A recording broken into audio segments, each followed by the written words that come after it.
CPI Maoist party central military commission 15-16 రోజుల క్రితమే PLGA వారోత్సవాలు జరుపుకోవాలని పార్టీ కార్యకర్తలకు మరియు వాళ్ళ యొక్క నిర్మాణంలో ఉన్నటువంటి వాళ్ళందరికీ కూడా పిలుపునిచ్చినటువంటి సందర్భంలో ఇప్పుడు ఇవాళ రెండవ తారీఖు నుండి డిసెంబర్ 8వ తారీఖు వరకు 25వ PLGA People's Liberation Guerrilla Army అనబడేటువంటి ఈ యొక్క సైన్యం అనగా సిపిఐ మావోయిస్ట్ పార్టీకి ఉన్నటువంటి ఈ యొక్క పిఎల్జిఏను 8వ తేదీ వరకు కొనసాగించాలనుకునేటువంటి చేసినటువంటి ప్రకటన ఇందులో ఒక వైపున మావోయిస్ట్ పార్టీ వరుస ఎన్కౌంటర్లతో మరియు వరుస సరెండర్లతో ఒక వైపున ఈ యొక్క జీవన్మరణ సమస్యగా చిత్రీకరిస్తున్నట్టుగా ఉన్నట్లుగా బయట నుండి సోషల్ మీడియాలో మావోయిస్ట్ పార్టీ వ్యతిరేక వాళ్ళందరూ కూడా గొంతు విప్పి ఖచ్చితంగా మాట్లాడుతున్నారు. మరోవైపున బండి సంజయ్ లాంటి వాళ్ళు, బీజేపీ, ఆర్ఎస్ఎస్ వాళ్ళందరూ కూడా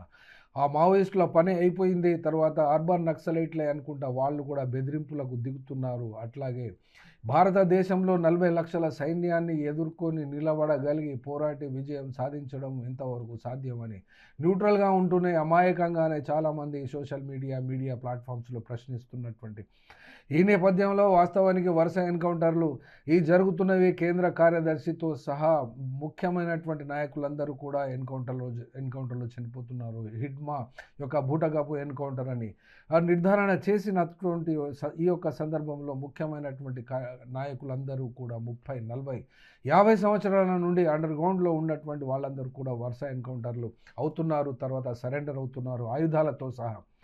31వ మార్చి 2026 కంటే ముందే బీజేపీ పార్టీ కేంద్రంలో ఉన్నటువంటి అమిత్ షా తమ యొక్క లక్ష్యాన్ని చేరుకుంటారని కూడా ముందే జోస్యం చెప్తున్నారు.